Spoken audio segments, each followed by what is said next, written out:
മകള് വലിയ പ്രായമുള്ള ചെറിയ പ്രായത്തിലാണ് ഈ ബിസിനസ് തുടങ്ങുന്നത്.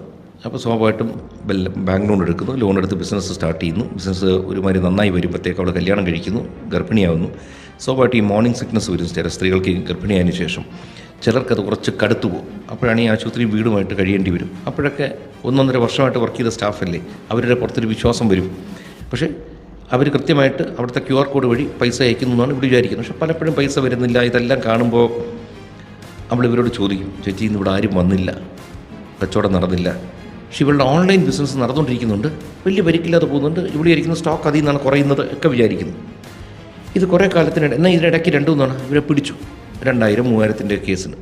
അപ്പോൾ മുകളിലത്തെ എപ്പോഴും പറയും ചെറിയ സാലറിക്കാണ് വർക്ക് ചെയ്യുന്നത്, ഇവരെല്ലാം കൂടി ചേർത്തൊരു 15,000 രൂപ വെച്ചാണ് ഇവർക്ക് കിട്ടുന്നത്. സാരമല്ല, പെട്രോളിനൊക്കെ എടുത്ത് കാണും എന്നൊക്കെ പറഞ്ഞു. പക്ഷേ 2 തവണയപ്പോൾ ഞാൻ പറയടാ, സ്ഥിരമായിട്ട് ഇവരിങ്ങനെ കക്കുകയാണെങ്കിൽ അവർക്ക് ഒരു മോഷണൽ ടെൻഡൻസി ഉള്ള ക്രിമിനൽ ടെൻഡൻസി ഉണ്ട്, ഇവരെ നമ്മൾ ഒഴിവാക്കുക, അതാണ് നല്ലത്. അപ്പോഴത്തേക്ക് പക്ഷേ ഇവളുമായിട്ട് വലിയ കൂട്ടായി.